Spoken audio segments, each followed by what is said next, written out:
A única aeronave com as cores clássicas da Varig no Rio Grande do Sul, berço dessa companhia aqui em Porto Alegre, é esta, o Alpha November Uniforme, o McDonnell DC-3, que faz parte do acervo do Museu da Varig. O estado que se encontra a aeronave representa muito o estado que se encontra o espólio Varig e principalmente os ex-variguianos. A vegetação tomando conta da aeronave, a aeronave sendo engolida pelo passado. É como se não tivesse existido aqui no Rio Grande do Sul, aqui em Porto Alegre, uma empresa que foi símbolo da aviação mundial. A Varig, a velha Varig, a aviação aérea rio-grandense, que tem as suas cores originais na pintura dessa aeronave aqui em Porto Alegre, foi uma das mais importantes empresas aéreas do Hemisfério Sul. Para quem tem menos de 40 anos, a Varig é sinônimo de problema. Mas, para quem viveu as páginas mais bonitas da aviação comercial internacional brasileira, sabe o que significa essa pintura, sabe o que significa aquele Ícaro colocado na fuselagem e sabe a história dessa marca que hoje é uma marca relegada ao esquecimento aqui no Rio Grande do Sul. O programa de hoje vai mostrar isso. Vamos mergulhar nas entranhas nesse Magnavita, repórter especial da história dessa empresa, o que levou o sucateamento da aviação aérea rio-grandense e, principalmente, vamos ter depoimentos que mostram o lado humano desta companhia. Muito mais do que uma aeronave colocada em um terreno abandonado, uma aeronave suja, sucateada e que mostra que a memória está cada vez se apagando. Essa é uma história que precisa ser contada e uma história que vamos contar no programa de hoje. Infelizmente, depois houve, eu acho que, uns erros na direção lá de cima, não daqui. Realmente fiquei estupefato, porque eu não acreditava que o Aeros fosse a falência. Então aquilo ali se tornou, para todos nós, um pesadelo. E aí a gente não sabia como ia ficar para o futuro de cada um. Se teve uma pessoa que teve uma atuação muito grande em todo o processo de buscar uma solução para a Varig, foi o presidente do Sindicato dos Aeroviários aqui do Rio Grande do Sul, de Porto Alegre, Celso Criff, que nos recebe e promove esse encontro de aposentados da Varig aqui na sede do sindicato. Celso, por que a Varig acabou? É difícil falar sobre isso, porque, para nós, variguianos, foi uma surpresa tão grande, porque trabalhar na aviação é muito apaixonante. Trabalhar na principal empresa de aviação do Brasil, da América Latina, uma das maiores do mundo, como era a Varig, era mais apaixonante ainda. E a Varig era uma potência tão grande que foi muito difícil, né? E a gente lutou muito para evitar isso. Mas a Varig quebrou ou quebraram a Varig? Eu acho que foi as duas coisas. Eu acho que assim tem fatores conjunturais e fatores. Eu estava ouvindo atentamente aqui os aposentados falando, e falaram muito sobre a questão dos erros de gestão. A gente não pode esquecer isso. A Varig teve problemas de gestão ao longo do tempo. E teve problemas políticos também. Então, foram conjunturas que se juntaram para levar a isso. Tem que lembrar que o fim da Varig não foi o fim da Varig. O fim da Varig teve junto o fim das 3 principais empresas aéreas do Brasil. A gente imagina que, em 2001, 90% do setor aéreo era de 3 empresas aéreas, a Varig, a VASP e a Transbrasil, que, ao longo da década, a partir de 2001, com o fim da Transbrasil, passando pela agonia e fim da VASP em 2005 e pela agonia e fim da Varig em 2006, foram 3 grandes empresas nacionais que acabaram num curto espaço de tempo. Portanto, tinha uma conjuntura de que essas empresas tiveram dificuldade de se adaptar aos novos tempos. E, sim, fatores políticos, né? Políticos internos e externos? Internos e externos. Internos, problemas de gestão, problemas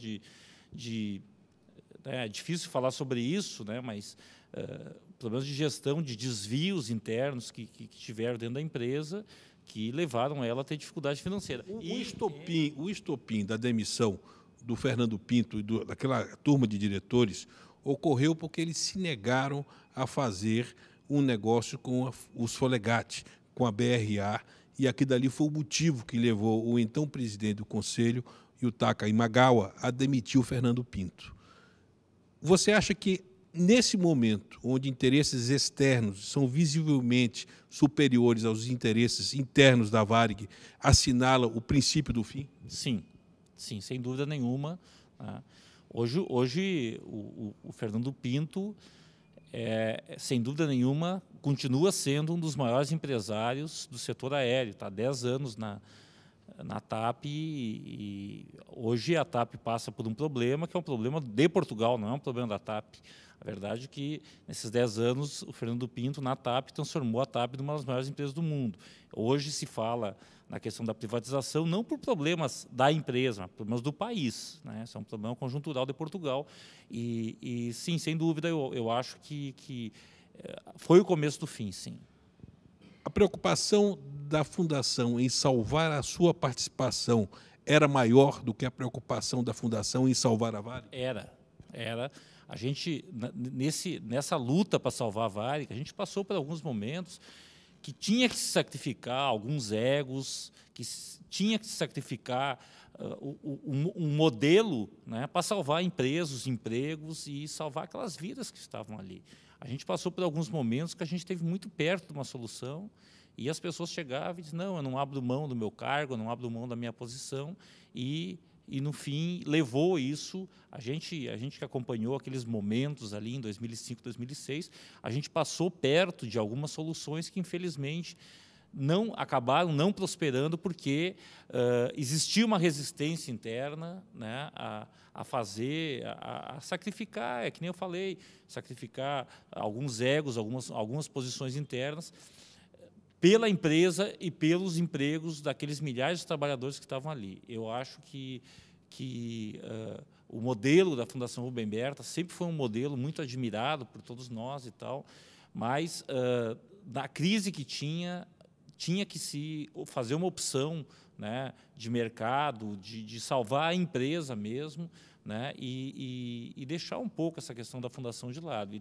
não a Varig tinha a turma de Porto Alegre, que é a turma que deu início à empresa, a turma do Rio de Janeiro, que é a turma que fez a empresa crescer. E eram turmas que se conversavam e turmas que eram unidas. E tinha a turma de São Paulo, que acende o poder com Yutaka Imagawa. Você acha que a perda das raízes variguianas com essa turma de São Paulo também ajudou a Varig estolar? Olha, essa questão da disputa interna da empresa ela é muito complexa, né? Às vezes as pessoas falam da Varig, né, com certos... a questão da gestão. Nós não podemos esquecer que a Varig saiu de uma empresa modesta aqui do Rio Grande do Sul, fundada em 1927, se tornou a potência que se tornou ao longo do tempo. Então, essa é uma questão do mérito das pessoas que estiveram... com a ajuda dos militares e com o fim da Paneira. Sim, um grande salto. Por isso que eu digo que a questão da conjuntura fez a Varig ser a grande potência e questões conjunturais, e principalmente, nós temos que lembrar, por exemplo, com a ascensão do governo Collor, a questão de abrir o mercado internacional para outras empresas, quando a Varig tinha, até aquele momento ali, o monopólio dos voos internacionais. A partir do governo Collor, quando começou a abrir, mas abrir de uma forma desordenada, abrir de uma forma desorganizada, porque... E denunciada, como foi o caso dos privilégios do Grupo Canhedo, da VASP, debaixo do PC Farias? Exatamente. E tudo envolvido, né, naquele episódio do PC Farias, do governo Collor. Abriu o mercado internacional, só que a Varig passou a ter graves problemas a partir daquele momento, mas não resolveu o problema da VASP, não resolveu o problema do Brasil, até porque, no início, né, na virada do século, as três acabaram sucumbindo, né, e não resolveu o problema de ninguém.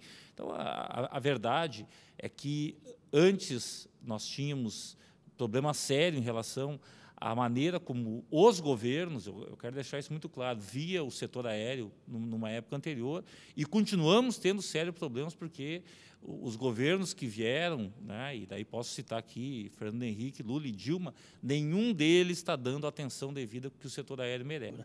A quebra da Varig representou o início de um vírus maldito para essa nação, onde toda a aviação hoje está pagando o preço, toda a nação está pagando o preço. A coisa de cobrar do governo a quebra da Varig é coisa de todos os brasileiros, não é só dos variguinos. É uma pena que eu acho que isso aí um dia alguém possa ver e olhar e fazer, que realmente o pessoal merece ganhar pelo menos um pouquinho do que o governo deve para nós.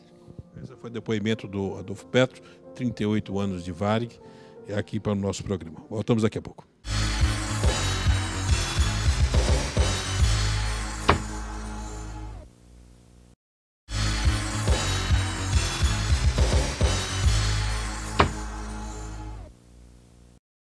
Nunca que a gente esperava que a Varig chegasse no fundo do poço.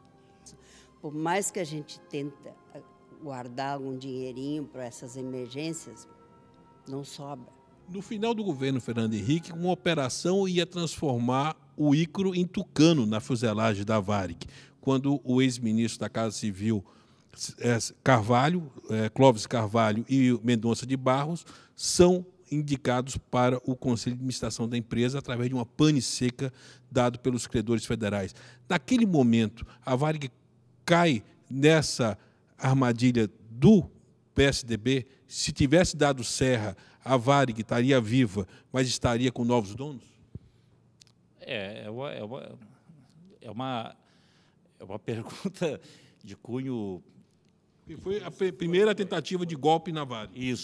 Isso. Foi uma tentativa de golpe que não deu certo, né? Primeiro porque o negócio acabou... E porque o Lula ganhou. E porque o Lula ganhou a eleição e acabou dando uma sobrevida. O fato é que ali era um momento em que a Varig poderia ter parado naquele momento ali, não parou, teve uma sobrevida, né? Mas em 2006 ela parou.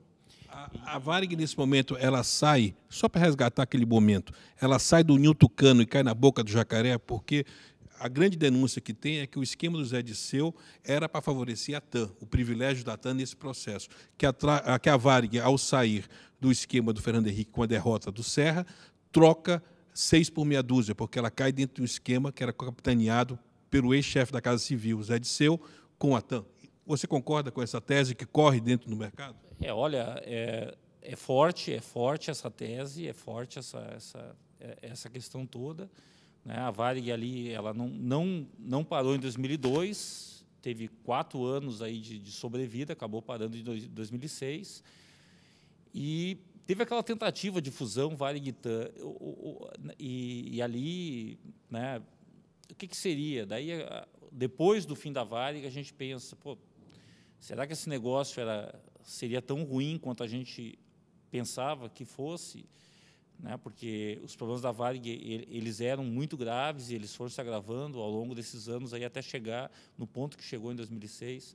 Então, infelizmente, o tempo não volta atrás, né? A gente não tem... Agora, os sindicalistas, Celso, conseguiram, e você foi um agente disso, que o presidente Lula desse uma solução para a Varig. Houve um encontro do presidente Lula com dirigentes sindicais, entre ela a Graziela Baggio, no qual uma solução foi colocada na mesa. Um telefonema foi dado do Palácio do Planalto ao Zanata, que era do Conselho Curador da Varig, pedindo a indicação de 2 gestores feito pelo Palácio, um para a área financeira e para um Conselho de Administração, para solucionar. Zanata desliga o telefone, liga depois e aí aparece exatamente com a solução dos notáveis, ou seja, vai buscar um opositor, o genro do Fernando Henrique, para ser gestor da Varig, que é o grupo dos notáveis. E o Zé Alencar terminou a ligação dizendo: manda quem pode, obedece quem tem juízo. Você acha que ali foi o golpe fatal na história da Varig? Sim. Ali era foi um momento chave desse processo todo. Eles conseguiram que o Lula desse a solução. A gente passou uma semana em Brasília procurando uma reunião, e eu me lembro que naquela semana tinha mais uma das muitas crises por qual o governo do Lula passou, uma grave crise com o Senado, estava difícil de falar com o presidente Lula. Na quinta-feira à noite... Foi na semana que começou a questão do mensalão. Isso, era uma semana... E era a véspera do aniversário da Varig, que teria a Assembleia, que foi aqui em Porto Alegre, a Assembleia da Fundação Rubem Berta, que ia definir essa questão do novo conselho. E na quinta-noite, finalmente, a gente conseguiu falar com o presidente, com a presença do José Alencar. O presidente Lula, ele deu um posicionamento de que tínhamos que resolver o problema da Varig e designou o vice-presidente José Alencar, ministro da Defesa, para fazer isso. Na sexta-feira pela manhã, a Assembleia seria no sábado, aconteceu esse telefonema, né, do vice-presidente José Alencar para o presidente do Conselho, né, da Fundação Rubem Berta, o Zanata, e essas palavras que tu falou. E era isso, né? O governo queria uma solução para a Varig e estava solicitando aí alguns cargos do Conselho, estava solicitando a indicação também do diretor financeiro da empresa. Até eu acabei encontrando essa pessoa no Conselho da Petros agora, recentemente. Tal. E, infelizmente, a Fundação Rubem Berta procurou um outro caminho, que era a questão dos notáveis, opositores do governo Lula, e ali foi um momento que talvez seja um momento chave. Você acha que o presidente Bottini já estava pactuado com o fundo Matlin Peterson e que evitou esse pacto do presidente Marcelo Bottini, evitou que a Varig tivesse uma solução via BNDES, que foi colocada na mesa pelos sindicalistas? Olha, no momento eu não conseguia visualizar isso, mas é aquele negócio, depois do que aconteceu, eu acho que sim, porque tu deve se lembrar muito que foi muito complicado aquela tentativa ali, com a governadora Ieda Cruz, os Banrisul, BNDES, Manteiga, foi um jogo de xadrez difícil de ser feito, e finalmente se chegou numa possibilidade de salvação naquele momento ali. E naufragar, e daí quando chegou naquele momento ali, não, aqui sou eu que mando e não abro mão, é aquele negócio das vaidades, de tu também ver a hora de tu fazer um sacrifício pessoal, né, pela empresa, pelos trabalhadores, pelos funcionários, pelos aposentados, porque se a Varig se tivesse mantido, obviamente o Aeros também seria, a gente sabia que tinha uma ligação ali. E vendo o que aconteceu depois, eu acho que já tinha alguma coisa assim. Pensar que no Brasil o governo promete, quando eles chegam lá, aí tudo é difícil. Nós tivemos que vender parte do nosso patrimônio para poderem estudar as crianças, né, e poder para a gente poder sobreviver. Agora, o único investimento que eu tenho é um plano para a morte.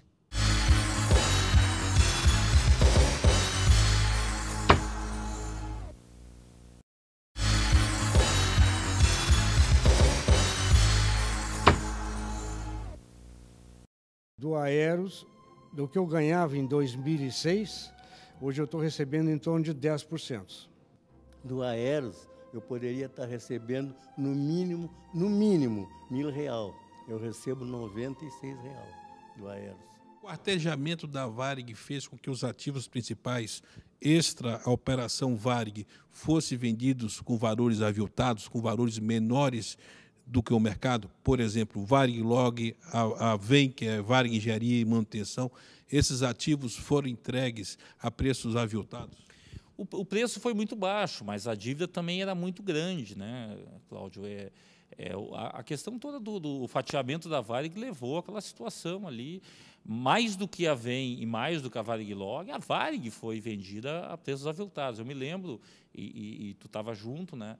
Na primeira reunião que teve com o fundo Matlin Peterson e o Lepchan, a proposta era 400 milhões e a questão das demissões se falava em 5 mil demissões. Eu até me lembro que a Selma Balbino falou 5 mil não são... Selma, presidente do sindicato dos aeroviários. Os aeroviários falou nessa reunião dizendo 5 mil não são muitas demissões, e o Lepchan respondeu para ela, ou é 5 mil ou são todos. Quem ganhou com o fim da Varig? Certamente a TAM, a concorrência, os inimigos da Varig, que teve ao longo dos tempos, quem não... Né? Quem perdeu? O país perdeu, não tenho dúvida nenhuma disso. Os milhares de trabalhadores. Hoje eu procuro um psiquiatra, porque eu tenho problema também de depressão, então tudo isso mexeu comigo. A minha vida está um caos, devo lhe dizer que a minha vida está um caos. Eu dependo dos filhos, dependo do genro para poder sobreviver. Eu até, inclusive, moro com uma irmã para cuidar dela, para sair um pouco de casa, para não dar gasto em casa, porque a coisa está difícil. A coisa está difícil. A gente não tem alimentação, tem dias que falta até comida em casa. O governo tem uma chave de solução, que é o encontro de contas, mas também tem uma chancela de responsabilidade, porque ele era o terceiro contribuinte desse processo da criação do Aeros. Essa omissão e essa solução não faz o governo corresponsável pelo péssimo estado que vive hoje os aposentados e, sobretudo, pela situação de limbo que vive hoje o Aeros, como sob intervenção federal? Sem dúvida nenhuma. Sem dúvida nenhuma, o governo é absolutamente responsável pela situação que está acontecendo. Eu queria até lembrar o seguinte: hoje a solução ela passa pela ação de defasagem tarifária, até porque é uma ação que já está no STF, que já tem uma decisão favorável, que tem que fazer um acerto de contas, que deveria ter sido feito há muito tempo já. Mas, junto com a defasagem tarifária, tem duas outras ações que também podem ser a solução e estão sendo discutidas como solução, que tem a participação direta dos sindicatos. Uma é a ação da 14ª Vara, em Brasília, que é a de responsabilidade da União pela situação do Aeros, e que nós também tivemos uma decisão favorável, e esse processo, como tudo no Brasil, está muito lento. E a questão da terceira fonte, que era aquela terceira contribuição, além da patrocinadora dos trabalhadores, que garantiria o Aeros, que acabou, infelizmente, no governo Collor em 92, que é uma ação que nós entramos com ela, só que nós somos considerados parte não legítima para mover essa ação, mas, dentro do Aeros, a gente conseguiu que o Instituto entrasse com essa ação da terceira fonte, que existe hoje. Então, 3 grandes possibilidades de solução para a questão do Aeros e da Varig. A principal dela, sem dúvida nenhuma, era a defasagem tarifária, por ser uma ação muito antiga, já ganha, e estamos discutindo valores aí, e uma possibilidade de acordo nessa ação, possibilidade de que vá a julgamento também, né, essa ação de defasagem tarifária, mas continuamos com essa ação de responsabilidade da União e com a ação da terceira fonte, que não é nossa, é do Aeros, mas que o Aeros entrou porque nós somos lá e cobramos que o Aeros fizesse essa ação de terceira fonte. Você tem medo que, quando a solução chegar, a maioria dos aposentados que hoje estão na Namur esperando já tenham morrido? Esperamos que não. Nós sabemos que, desde a intervenção, a gente tem um cálculo aí que mais de 600 aposentados já faleceram nesses 6 anos de intervenção e liquidação, mas nós temos a esperança de que, porque precisamos disso, que nós estamos muito perto de um final para essa questão do Aeros. Eu diria que depende de vontade política? Sim, sim, vontade política. A gente não pode esquecer que é um problema complexo, né? Mas, sim, precisa de vontade política. Quando a então presidente Dilma era candidata, nós, que já conhecia o problema do Aeros, porque era ministra da Casa Civil do governo Lula, e, obviamente, que esse processo ele veio ao longo do governo Lula, uma tentativa de solução, mas nós tivemos a oportunidade, aqui em Porto Alegre, numa plenária que foi feita, numa grande plenária no Colégio Rosário, estivemos lá com a presidente Dilma, nós aqui do sindicato, com a comissão de aposentados, entregamos para ela um dossiê, tivemos a oportunidade de colocar para ela. Então, a gente sabe que a presidente Dilma ela conhece e sabe do problema do Aeros. Nós, dentro do governo, nós temos pessoas que estão convencidas de que esse acordo tem que ser feito. Eu posso citar aqui o ministro Gilberto Carvalho, né, o ex-ministro da Previdência, o Gabas, que não é mais ministro hoje, mas continua lá dentro do Ministério da Previdência e tem tentado nos ajudar. Temos problemas para chegar, vamos dizer assim, dar um fecho nesse acordo que a gente está buscando tanto. Mas, sem contar, assim, de pessoas como o senador Paim, né, que há muito tempo já vem sendo um lutador incansável pela luta do Aeros, a senadora Ana Amélia, primeiro como jornalista da RBS, que sempre apoiou, hoje como senadora, né, o senador Pedro Simon, terceiro senador do Rio Grande do Sul, que muito nos orgulha, não está muito na linha de frente, mas está sempre dando apoio. Né, enfim, tem outros tantos políticos de outros estados, de outros partidos que têm nos apoiado tanto. Né, citei os senadores gaúchos porque eles estão na linha de frente dessa luta.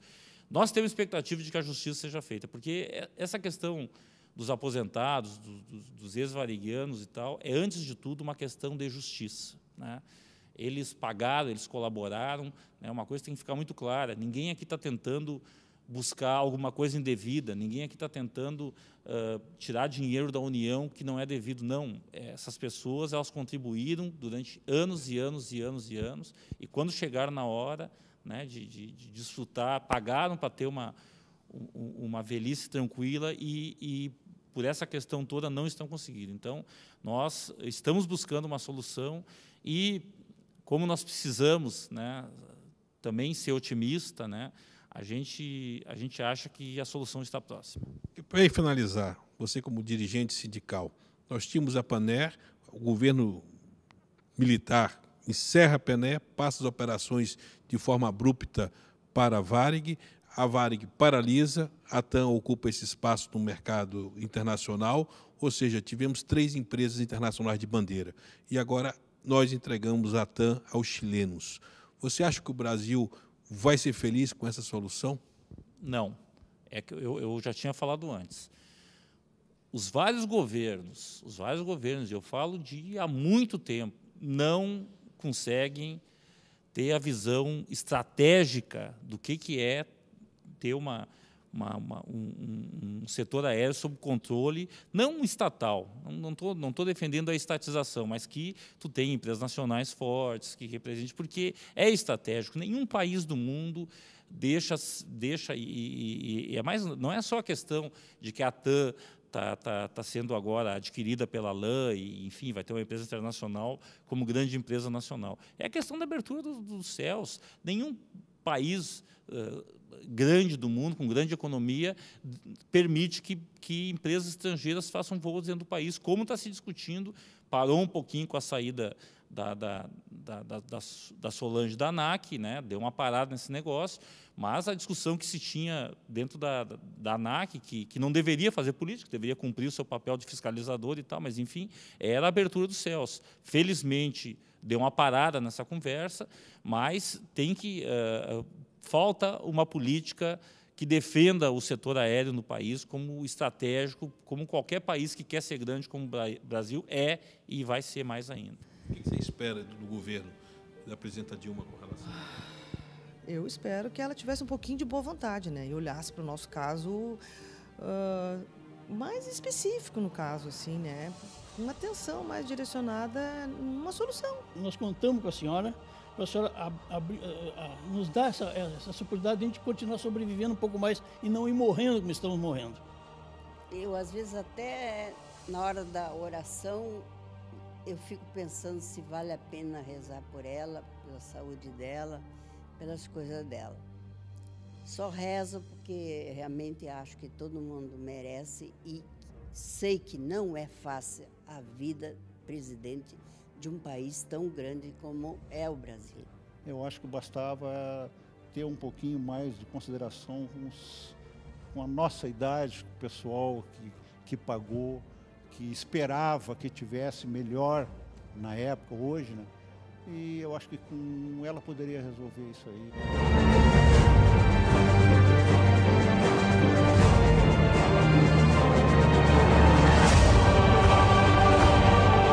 Na próxima semana, mais um episódio do programa Magnavita, repórter especial sobre o caso Varig. Não perca!